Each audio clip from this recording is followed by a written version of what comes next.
My name is Crosby Lyles, and this is News from the Can. Boy, just when you thought it was safe to go back on YouTube, it rains when it pours. Oh my God!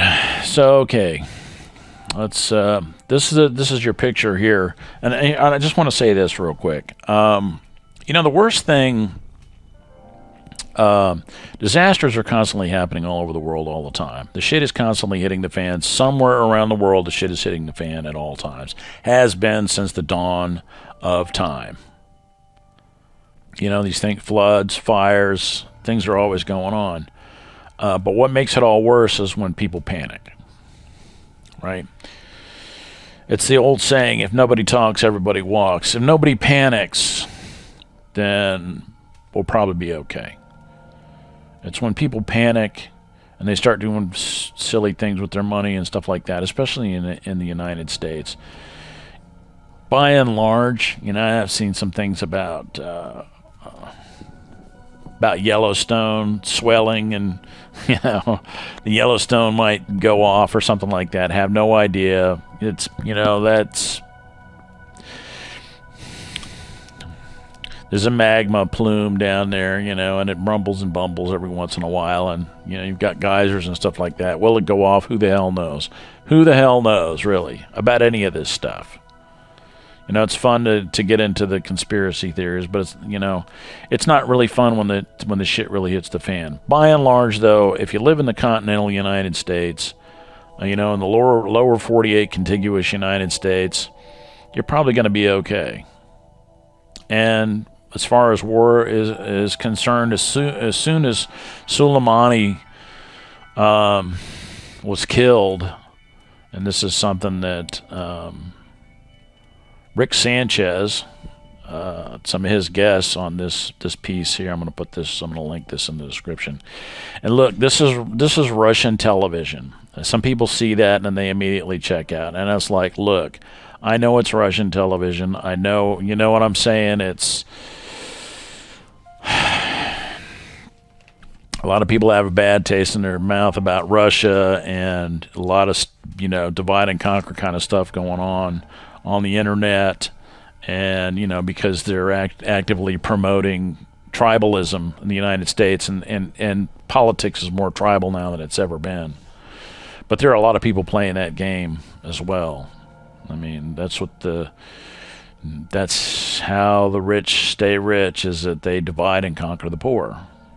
And the divide and conquer stuff has been going on since the 50s in the United States. Because, your Republicans recognized that the working class people, that they had a camaraderie that was going to be hard to overcome. So they had to figure out what sort of divisions they could exploit, and every conceivable division has been exploited so far. I mean, we're one of the things that the United States has is something that countries in Africa and other places have had to deal with for a long time. Is something called resource curse, because we're loaded with. The United States is loaded with natural gas, oil and gas, and every other thing. So, and that's where that's where the divide and conquer thing started with. And then, of course, once you have a divide and conquer regime going on, this is something that I heard out of Newt Gingrich's mouth back in the 90s. He said, well, divide and conquer. And he was talking to, they were having it was a caucus meeting or something. Something I saw on C-SPAN. I used to watch C-SPAN pretty avidly back in the 90s. Then he's, quipping about how, divide and conquer. They're able to maintain their political stronghold on American politics through divide and conquer strategies. And then you've got competitors of the United States out there, Russia, China, not limited to Russia, but China and others, even Iran anyway, and a few others maybe that are able to, but principally Russia, able to sort of like grab the controls, with the advent of the internet, you know, and it's sort of a democratized resource. You know, YouTube and the internet was basically a democratized resource that anybody could get on and anonymously and you know, if you're good at mixing word salad, you know, you can tribalize people, and that's what they did. So this has been going on for a long time. So if you've been watching my videos, you know, I'm gonna spare you the map of what's going on. If you just look at my previous videos, my most recently uploaded videos, then you'll see the state of CO2 at the 50 hectopascal level. This unprecedented thing that's happened over the last 9 or 10 months. And the upshot with that is, and I don't know why this is. It could be for any number of reasons. It could be because maybe who knows. But today, the chart could not be produced, data not found. You know, they might be working on it. They might be checking it. It might be that, you know, a lot of people are interested in it and they're looking at it, you know, or, you know, maybe they want to make sure the machine is, you know, that the data is being, you know, is properly.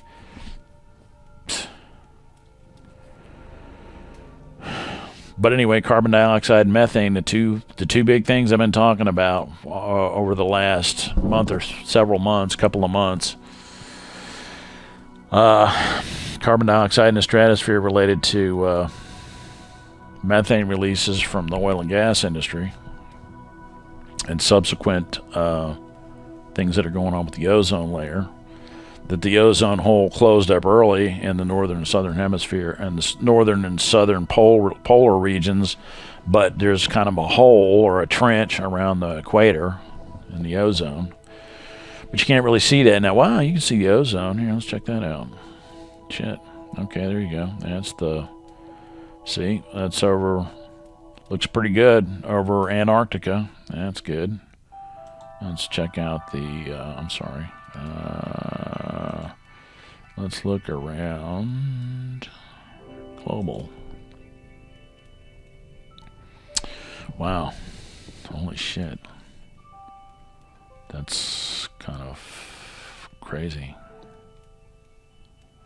This is in DU, which is in Dobson units. And it's some kind of crazy thing where, you know, Dobson unit relates to, if I looked it up on my last video, you just Google it. You can find it on Wikipedia. It's a Dobson unit, like Brewer Dobson. That's what DU is. So it's, you know, some crazy thing like that. But anyway, they're basically showing red, which is a lot. So total column, that's a lot of ozone. And this is around the areas where you can see the methane coming off, because methane is something called a reaction body and actually facilitates the formation of ozone. So you've got heavy amounts of ozone around the sites where the methane is being released, which is principally where you see this heavy amount of, this is ozone here, these heavy amounts of ozone, that's where it's being released from. These areas, and this area here, this is fascinating that this is here, because there was this big plume of methane around Mongolia, and I'm like, that's kind of fascinating. Yeah, there it is. It's Mongolia for sure. No shit. Yeah. Yeah, no thanks. And it's in, if you look at my previous video, the one just before this, about eat more beef, which is silly. Oh, by the way, about eat more beef. I'm not eating a lot of meat lately, because meat and dairy has a lot of estrogen in it. You know, when you get to be a middle-aged man, That stuff causes, well, I think maybe anybody. The estrogen in there will cause you to gain weight, and just, I just started really feeling like crap. So we've been trying to steer away from meat and eating more plant-based protein and stuff like that. And hopefully I'm going to feel better, because I've really been feeling like shit for a number of years. A good number of years. Not really sure what the deal is with that.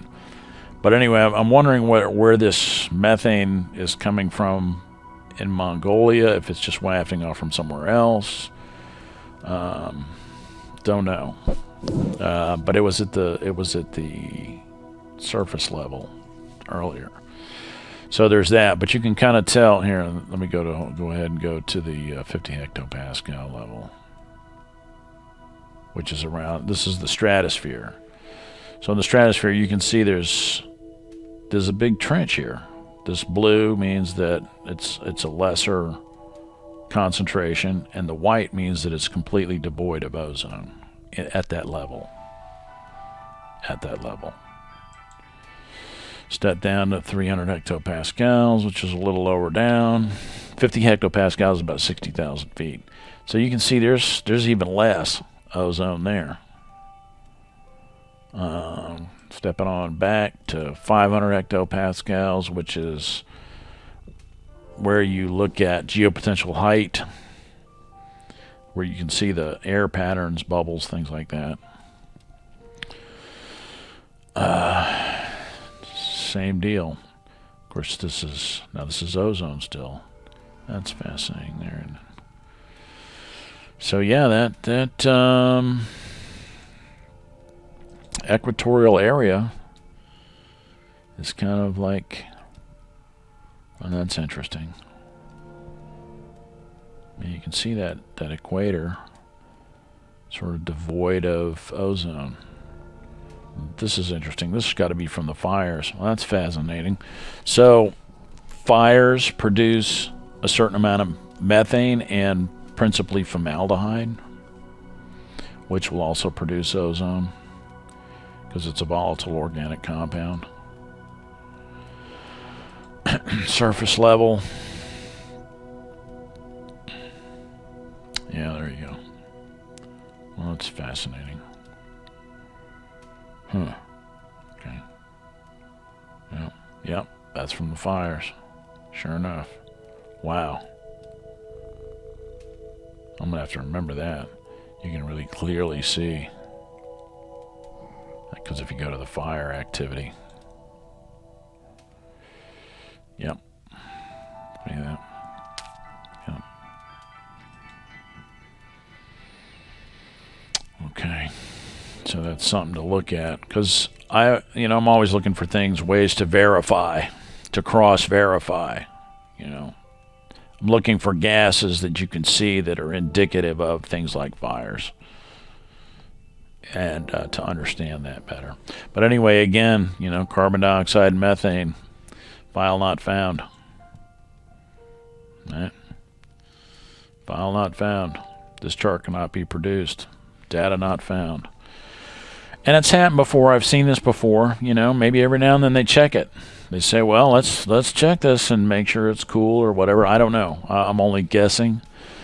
Could be for a number of reasons. I'm trying to get away from, everything is not a nefarious plot. You know what I'm saying? But it just so happens that they pointed out with this latest thing that's going on with Iran and Soleimani. Soleimani was a hero apparently because he was instrumental in defeating ISIS in Iraq. And so him being assassinated with a drone, apparently, I guess it was a drone, it's a head scratcher. And it just so happens that now this is CBS News. I'm going to put these links in the description, which is not an endorsement, by the way. This is not, because I put this link in the description, this is not an endorsement of Russian television, because I know that there's fuckery involved with Russian television. You know, it's you know, there's been things before, but every now and then, I'll see interesting stuff on here. So it's like I sift out things that I want because, like, for example, Dr. Charles Miller, and I'd have to pull him up on here. He's from the Jet Propulsion Laboratory. In one of my videos, I showed him, there was a clip of him talking on a Russian television thing, and I don't remember exactly which show that was that he was on, but it was about, you know, global warming or whatever, and he was talking about temperature at depth in the permafrost, that the temperatures, warm temperatures, were transferring down to 50 meters below the surface. You know, and Dr. Charles Miller, he's, you know, that's a pretty trustworthy source. I don't care if he's on Russian television or not. He's a trustworthy source, and the thing that he was talking about doesn't have anything to do with politics. You know, whether, you know, it's odd, it's strange that the Russians would be pushing the global warming narrative when they're basically like, when they're like letting so much natural gas out from their oil facilities that they're, you know, that they perpetrated this, they knocked a hole in the goddamn ozone layer around the equator. You know, so it's just bizarre. It's, you know, the game, you know, there's a game afoot with them, and I get that. So the fact that I put this link in the description is not an endorsement of Russian television, and it's certainly not an endorsement for Rick Sanchez. I've been watching I've been seeing, let me put it that way, Rick Sanchez on television for 30 years, ever since I used to live down south, you know, the Miami area, and I would see him on, I guess it was 10, something like that. He was on with Sally Fitz in Miami, and they were just, you know, they were quite the pair. I knew somebody that ran sound for them pretty well, and so he's a character. But it just so happens that this particular roundtable here, on this particular video, for Rick Sanchez, and it's just fascinating that this guy ended up working for Russian television. It's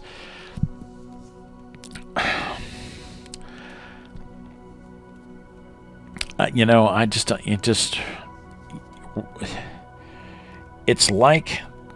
like the way things are today. It's like, sometimes I wonder if somebody slipped a tab of acid into my breakfast in the morning. You know, it's like things are just so fucking bizarre anymore that I you know, it just makes me wonder. Rick Sanchez on Russian television, I would never have, you know, way back when he was on, I think, yeah, 7 maybe it was Channel 7. Maybe that's what it was. SVN, something like that. Channel 7 down a minute. You know,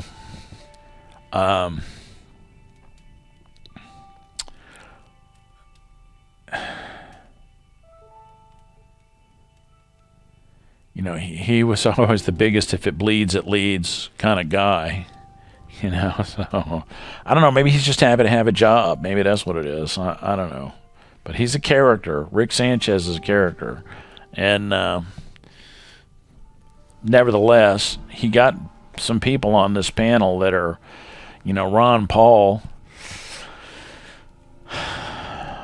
And Ron Paul's getting kind of old, you know. I mean, but it's interesting, nevertheless. He had a roundtable discussion, and they brought up some interesting things, and that's, you know, one of them is that as soon as Soleimani got killed, the stock market, you know, surged in some areas. You know, it's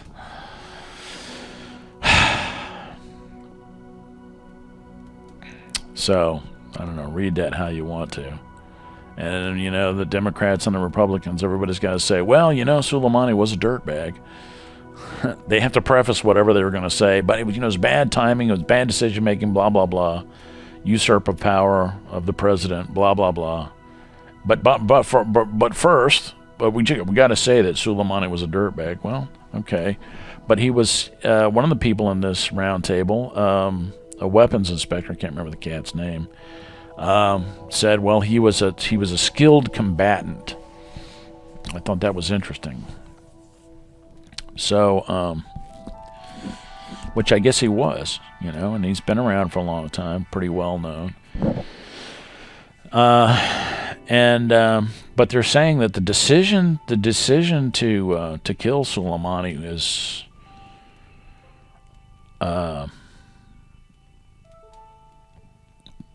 was not done recently. It was a target of opportunity, and that the decision to kill Soleimani was made a while back. And you know, that's really fascinating. It's kind of a head scratcher. But it's not going to hurt the American oil business. War in the Middle East is not going to hurt the American oil business. War in the Middle East drives up, you know, anytime you curtail demand, it turns off the tap, the oil spigot in the Middle East. And anytime you do that, oil prices, you know, demand goes up and oil prices go up too. And when oil prices surge, the American frackers do better. So you have all these competitors around the world. So there's a funeral for Soleimani.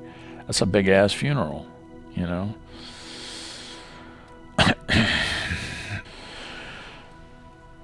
Okay, where was I? Yeah, you know, so there was some discussion back and forth that was kind of interesting in this piece here. I'm going to put the link in the description, and again, I want to make sure that everybody knows that this is not an endorsement of Russian television, and certainly not an endorsement of Rick Sanchez. You know what I'm saying? Such that it was an interesting discussion, and some interesting things were said. So I'm putting it in there just because it's like when it rains, it pours. That's what this video is about. When it rains, it pours. And this is a phenomenon, you know, the rains, it pours phenomenon is one of those things. This is why, you know, preparedness is important, because when it rains, it pours. It's like it all happens at the same. All this shit's going on at the same time. So at the same time that this gas thing, you're not really gonna be able to see, because you know you can't pull up the. Can't see it. Yeah. Oh, what's this? Oh, that must be the old thing.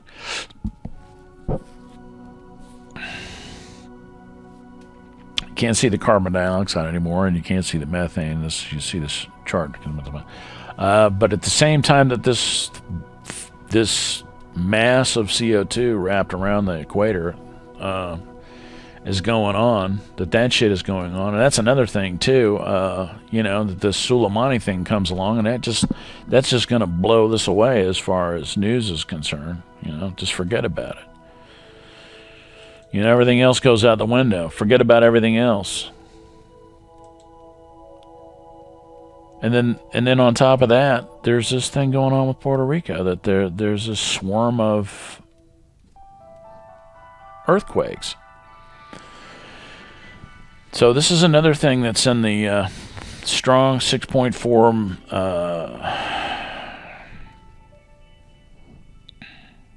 magnitude quake not far from deep Atlantic abyss.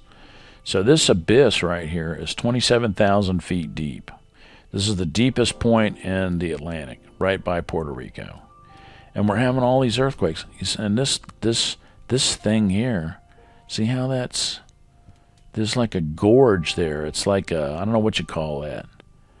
But it makes me think, well, shit, man. I wonder if there's the Mona Ridge. You know, it's like this is a subduction zone, interestingly enough. And it's pretty deep over here, too. It's about 17,000 feet deep over here. But you can see that. This is Mr. MBB 333. It's another classic piece from him. You know, he's a watchman, and he's got pretty much the pertinent details on this particular thing that's going on here. But one thing I want to add to this is the volcanoes. So when you look at the map here, you can see this is the USGS map. You can see that this is the plate here. This is the entire plate. And there's Puerto Rico. And this is within the last hour. There's been, 3 more quakes. But yeah, it's quite a little swarm of earthquakes going on. I think this might have been the first one somewhere in here. That was right off of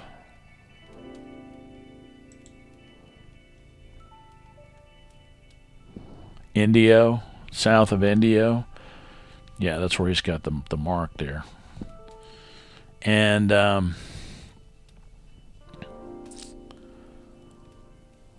so I'm sitting here thinking, of course, you know, my mind is immediately going to, if this had something to do with some sort of underwater landslide, right? Because it's a subduction zone and all, you know, you can see this thing here. This looks like something is sloughing off these horizontal lines here. It looks like something's sloughing off here. Well, these are like almost like cliffs, you know, steep mountainsides going down into the water.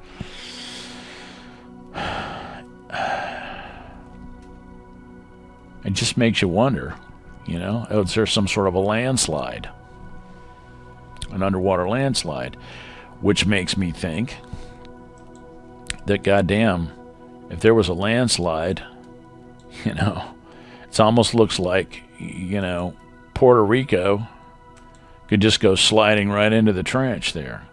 I mean, what if, I guess that's a road there. Yeah, those are roads. But I mean, what if a chunk of Puerto Rico just slid down into the thing?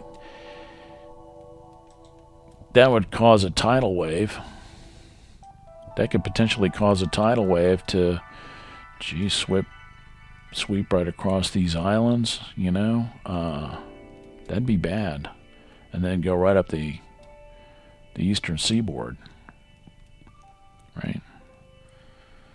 All the way up to Nova Scotia, maybe. Or maybe even all the way across the Atlantic Ocean, you know?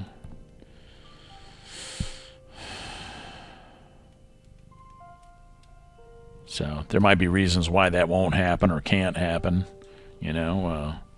But that looks tenuous, doesn't it? And there's all these earthquakes and stuff, which is right next to, you can see this is a line of volcanoes. These are all volcanoes here. Map of volcanoes in the Lesser Antilles and West Indies, courtesy www.mountpaley.com. That's the Atlantic Plate. So it's funny how this sort of like, it almost looks like it wants to connect up there, which is another thought, you know, it's like, wow, wouldn't that be weird if there was like a, you know, if you had a volcano erupt there in that spot. And that's just,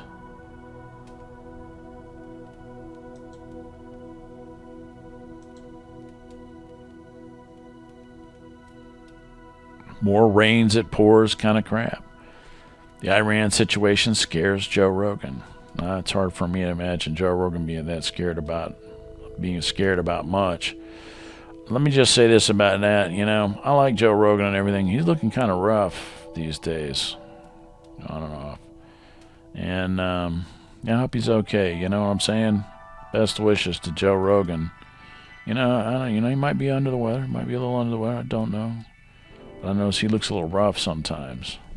You know, it might be that he's not smoking enough weed. Because I notice that when he smokes a little bit of, when you can see him, actually the smoke coming out of his nostrils on the show, he's got, his repartee is a lot snappier.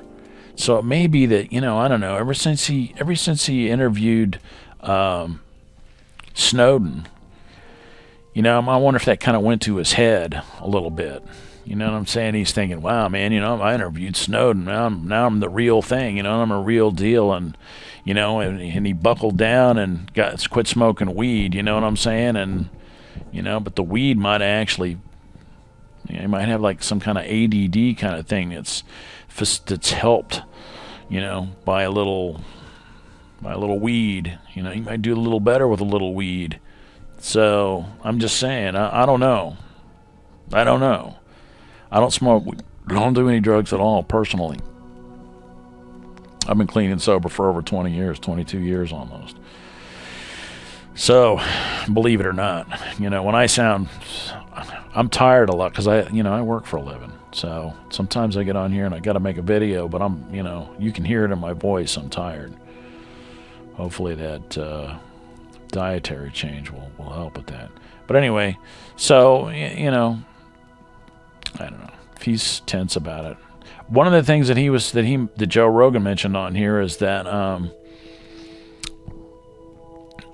it's a rumor. Don't know if it's true or not, but they kind of quipped about it and mentioned it a little bit that there was like a meme, some sort of a meme war between Soleimani and Donald Trump recently, that they were going back and forth with memes on Twitter, you know, maybe having a little Twitter spat or something.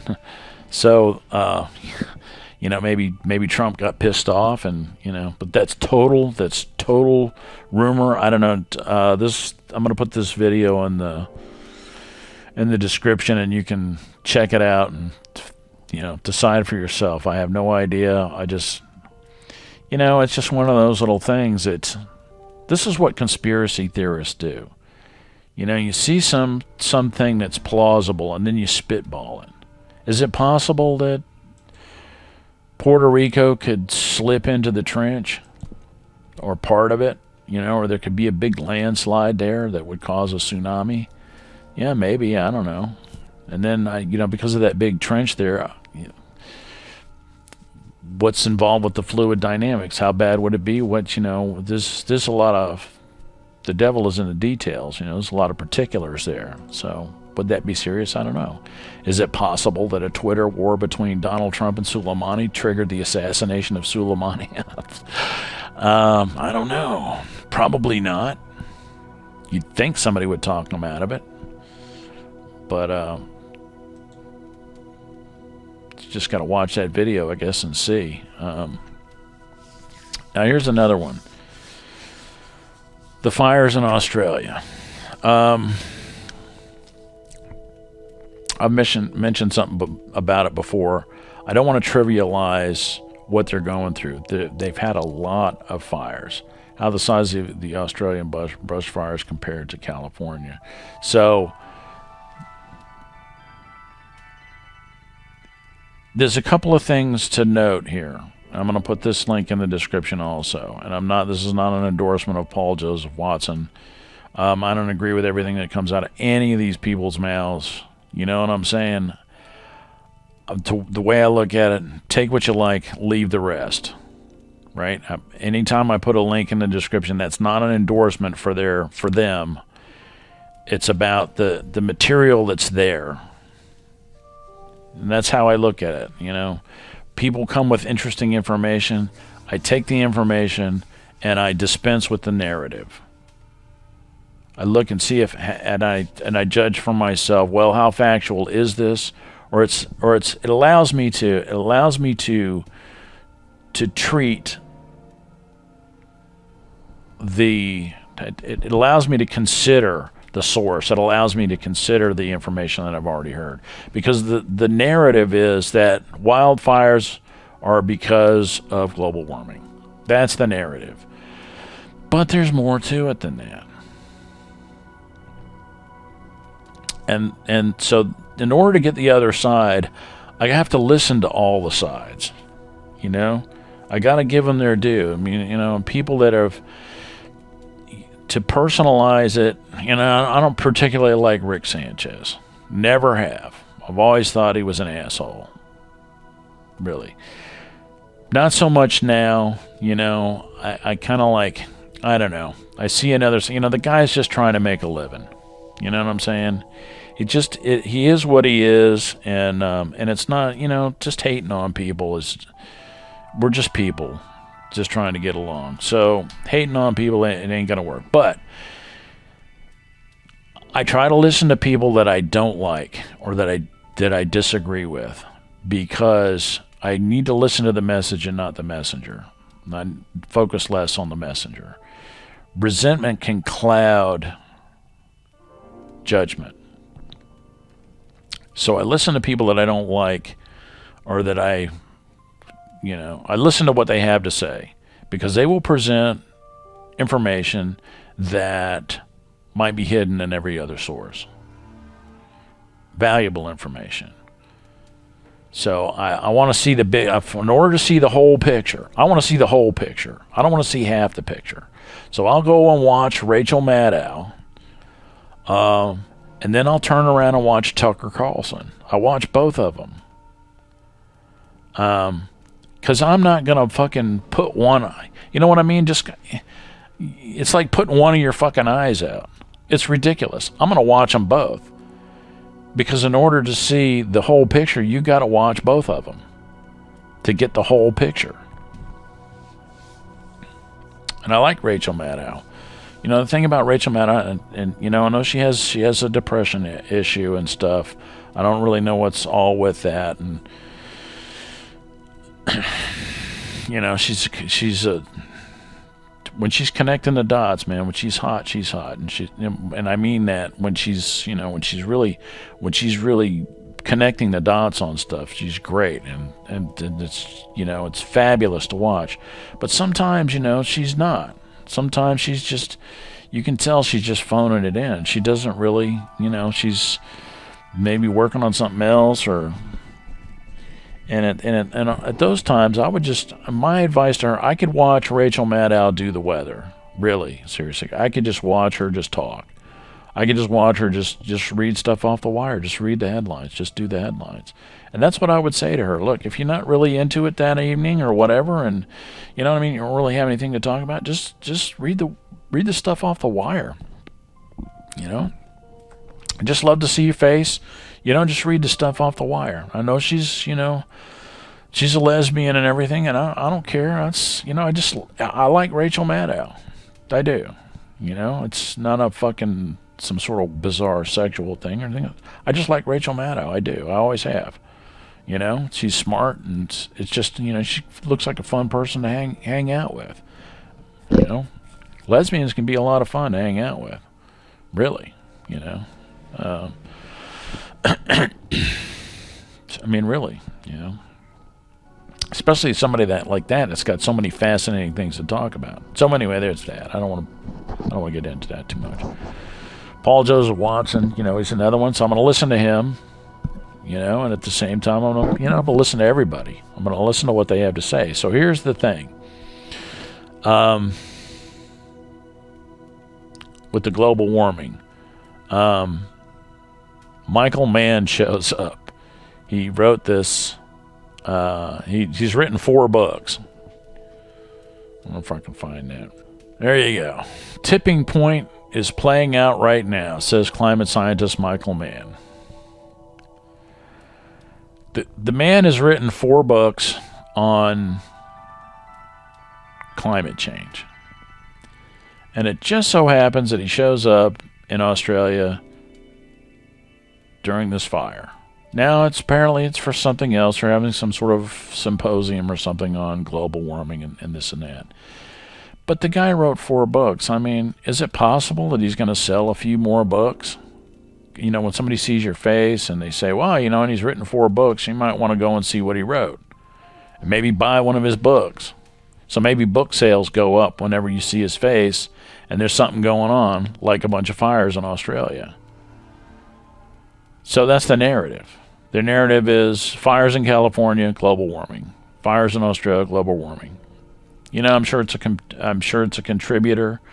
And he talked about, and this, I'm going to put this link also in the description. Now, climate scientist Michael Mann has been one of the leading voices over the past 2 decades in the effort by scientists to raise the alarm about climate change.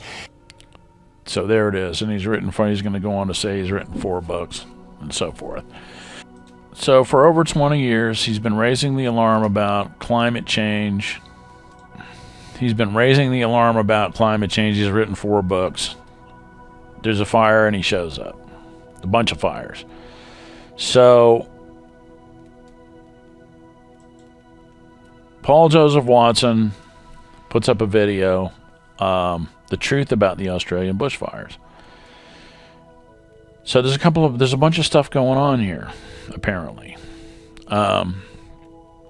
Without getting into the what's the word I'm looking for here? The lemming thing, without denigrating anybody's stance on that. I mean, that's one of the things that Michael Mann will mention in here is the Indian Ocean dipole, that you have cool, and it's something that I mentioned in my video, cool sea surface temperatures around Australia because of the Indian Ocean dipole. Cool surface waters dry out the air and cause dry conditions. That, you can see it on Climate Reanalyzer. As a matter of fact, look at that cold spot right there. See all this cold, that's cold air. This is the 2-meter temperature anomaly. And that white there is nominal temperatures, actually. And it's summertime down in the southern hemisphere, by the way. Sea surface temperature anomaly. You can see all that cool water right there. There it is. See that? So there's that. He mentions it. Michael Mann mentions the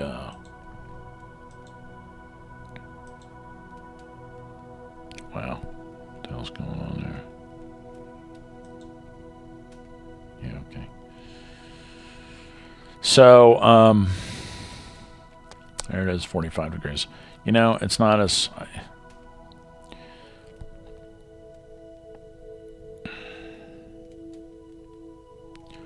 So as far as the scope of the fires, I think that it's pretty decidedly the fires are extensive. And I know it's taking me a while to get to the point here. I don't really want to do that. There you go.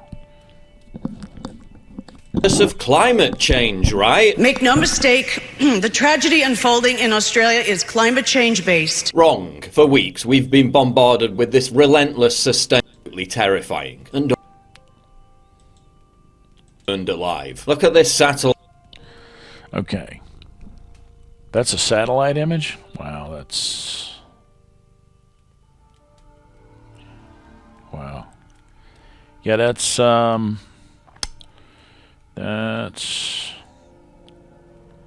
pretty intense. And, you know, so then they've said. But what Paul Joseph Watson is going to go on to tell you is that in this video, which is in the description, again, I don't like every jot and tittle that comes out of Paul Joseph Watson's mouth because I put him in the, his link in the description. It's not an endorsement of Paul Joseph Watson. There are some things that he says that I wholeheartedly disagree with and stuff like that. I don't agree or disagree wholeheartedly. I'm not in lockstep with anybody on planet Earth. I am not in lockstep with anybody on planet Earth. So, just got to throw that out there. This is just for your information. But what he says is that a lot of these fires are caused by human activity, by arson, and the arson by young people, and unintended fires caused by other people. But the other thing is, and this is a theme, and the thing about it is that you got to watch this guy here. He's really, I don't want to steal the guy's content, you know what I'm saying? I mean, it's probably on Twitter or something that you can find this guy, but he's Australian. He's really talking about the wombats, you know, and stuff. It's an issue in California, and it's an issue here. Is that certain green initiatives when it comes to certain green initiatives in forestry are not necessarily good forestry practices when it comes to fires. And that's what this gentleman here is going to talk about. And this is a legitimate issue, and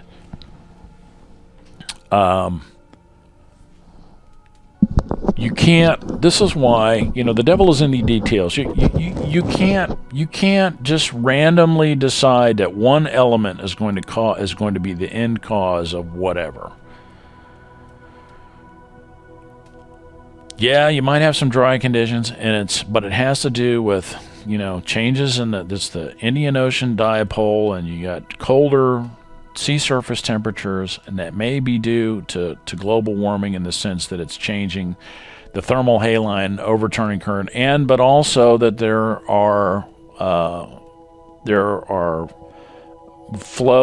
currents that come off of Antarctica that contribute to that. But one of the things here is these, and I've done a video about it also. Bronco Lirio channel has talked about this before. Bad forestry practices are by and large the cause of these big massive fires, that they're not able to cut down trees to make fire breaks, and they're not doing annual burn. They're not doing controlled burns. And not doing controlled burns during the proper time, the cooler time of the year, during the proper time of the year when you can do controlled burns, and to get rid of some of the lower undergrowth and to cut trees to make fire breaks and things like that, it's just fucking lunacy. So bad forestry practices are the cause of these big giant fires. I mean, the whole continent of Australia looks like it's on fire.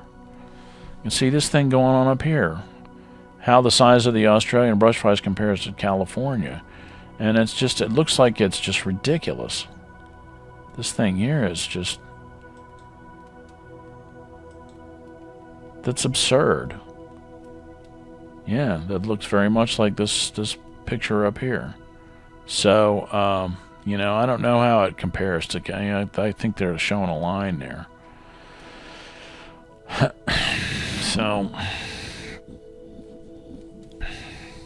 but anyway, the link is in the description. And, you know, he's going to probably go on. What's going on here? Australian bushfires, 50,000 people employed by coal industry. You know, Australia's got a lot of coal, too. That's a big coal field, one of the largest coal fields in the world that they just opened up there. And I'm going to have to watch the rest of this to see what he's saying about that. But, you know, you have global, it must be a global warming protest or something. Look, you know, global warming is real shit. But the thing about it is, the most retarded thing about it is that there's a lot of greenhouse gas that's just being wafted off of the pipes, the gas pipes, in an absurd amount, and you can't see it, or I can't. Maybe you can. Can't see it now because, you know, data not found. Now, I have seen this before. It happens. Maybe they're, you know what I mean, it could have technical issues. It could have a lot of people trying to look at it. because there's shit going on with this.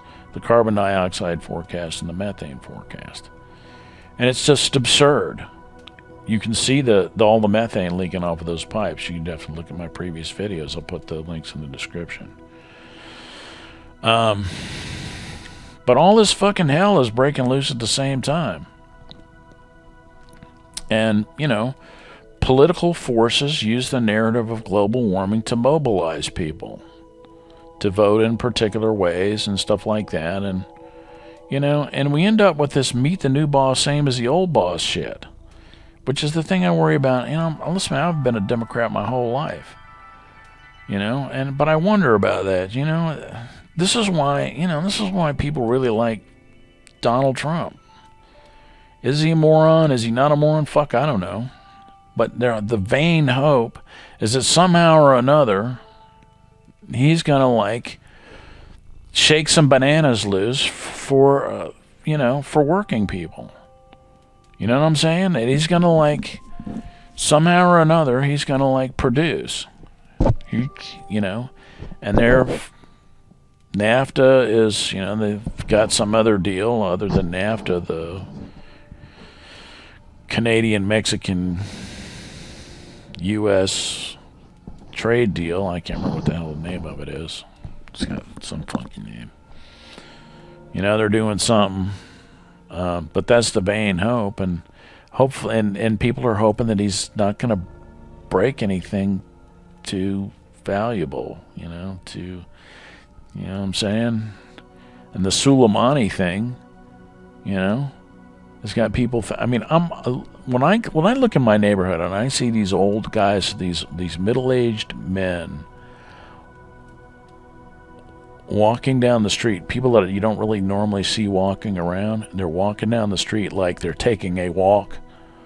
You know, like they're taking a walk to blow off steam, and they have this, like, look on their face, this concerned scowl. You know, that's because things are being done that are sort of reckless.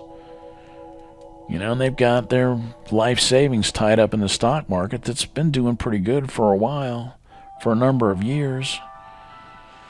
And they don't want anything to get fucked up. And they're afraid.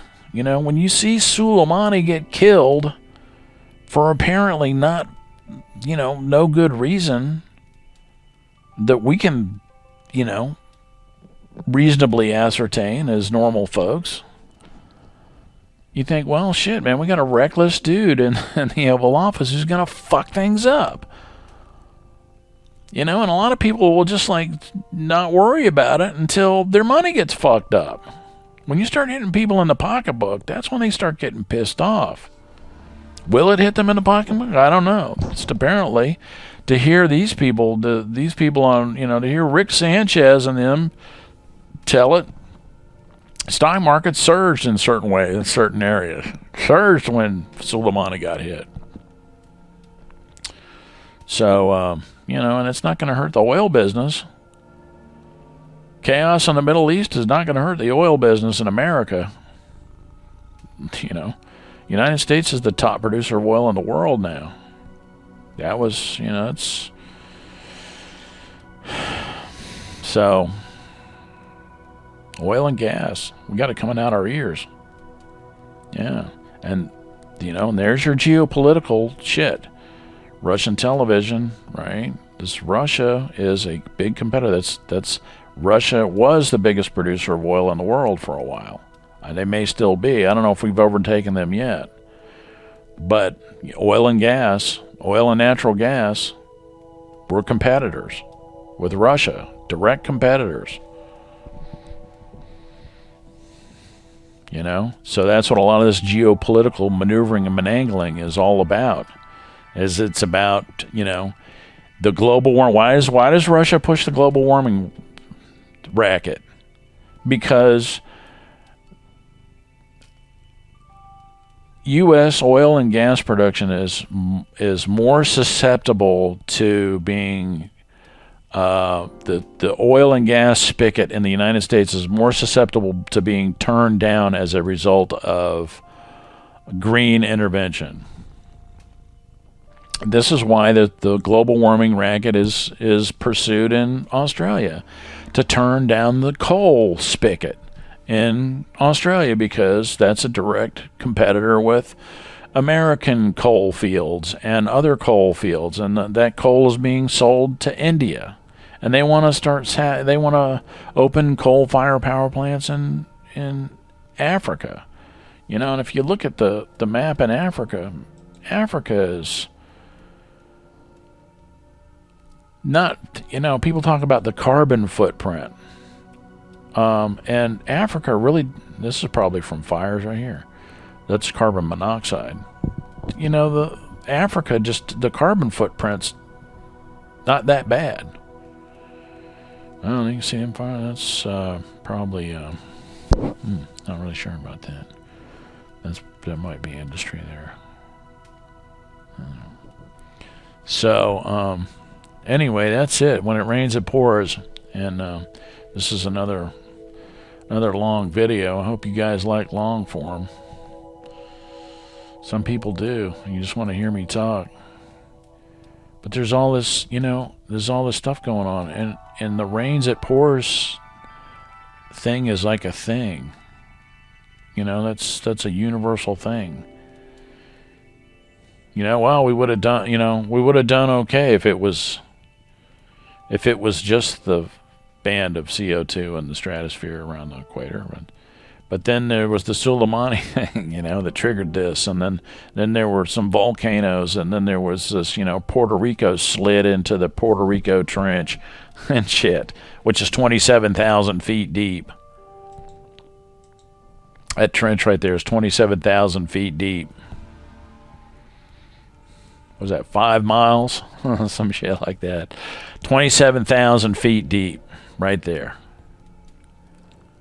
And it's 17,000 feet deep over here, which you will find if you go and watch this video from Mr. MBB 333. He'll explain it to you. And he does a pretty deft job of it, too. So there you have it, and if that thing, if something like that does happen, or there's a volcano that bursts to the surface over here by Puerto Rico, and then Puerto Rico as an island just slides right into the trench, and then there's going to be this massive,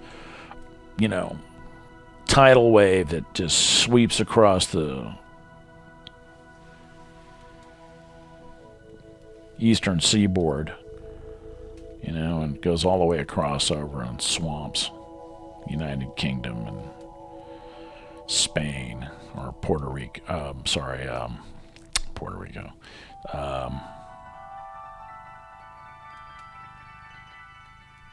Portugal. Some of these other Western African nations.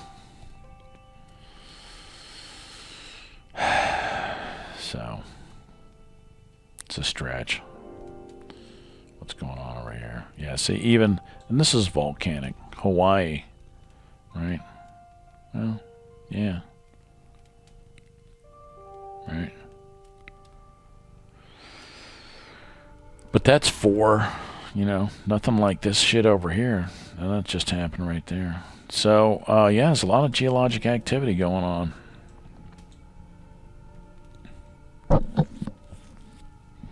Yeah, that's really crazy. So, tipping point, Michael Mann. And it's narrative. It's all about, it's all, so much of it's tied up into money, and we're just up to our fucking necks in bullshit. You know what I mean? That's why I gotta go and look at, and I gotta think that everybody's just basically doing this now, especially millennials, because they've been dealing with this bullshit for so long, and, God, I really, millennials, man, I really feel bad for them. We're really handing them a pile of shit to deal with.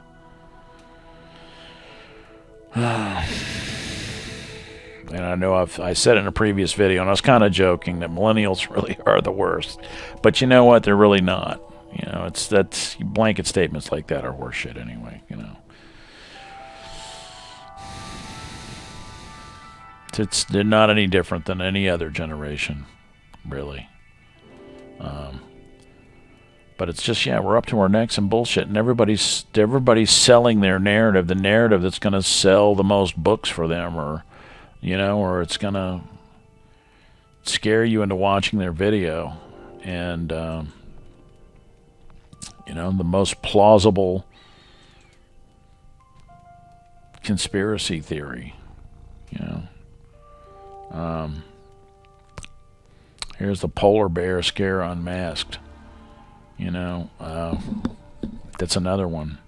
You know, the dying, you know, the polar bear sinking into the abyss. And it turns out that the population of polar bears actually went up. You know, but you know, you got to fact check that. You got to fact check everything. So, and that's not bad. Yeah, you got to fact check everything. Sorry, yeah, that's how it is. But you know, it's not really bad that we're going through that, and it's not really bad that people decide that they have to fact check the things that they read in the newspaper, because I'll tell you something. The newspapers have, you know, over the years up until now, you know, they could perpetrate some stuff. You know, if you're poor and you get in trouble with the law, you could just get railroaded. They could just run some plausible thing that's totally not true about you, and you just don't have the money to be able to, you know, to say anything different. You know, you could, you know, people have been destroyed by the media over the years. I forget who it was. There was a congressman that famously said, "Where do I go to get my reputation back?" You know, after he was dragged through the mud. You know, assassinations aren't done with bullets anymore, at least not in the United States. They're done with character assassination. And it's more effective, really, because you can rip somebody's whole entire being out, root and branch, and nobody will listen to you anymore. So I just like, you know, I'm in a place where I just say, well, fuck all that. I don't give a fuck what your reputation is. I'm going to listen to what you have to say, and if what you say makes sense and the facts add up, well, I'm going to factor that in. I'm not going to bomb, and I'm not going to take it hook, line, and sinker, and I'm not going to follow you to the ends of the earth. I'm just going to listen to what you just said, and I'm going to factor it in, which is what everybody does. So listen to everybody, and, you know, and be judicious. Think for yourself.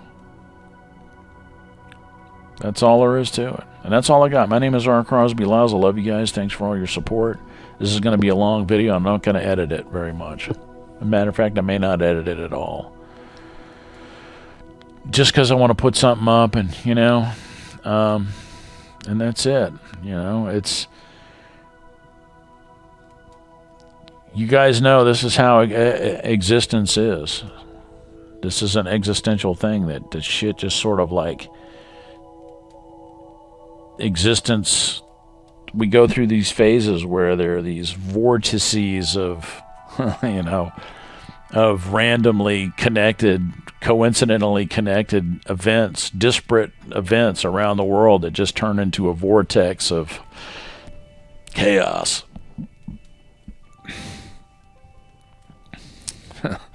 You know, but if nobody panics, most of us will probably be okay, because the panic... That's the message of this video, really, is that the panic is the problem. If nobody panics, it'll probably be most of us will probably be okay. It's always the panic that really fucks things up, more than the actual event. And that's all I got. My name is Crosby Lyles. Thanks for watching. See you. Don't forget, if you like this content, please rate, comment, subscribe. Thanks again.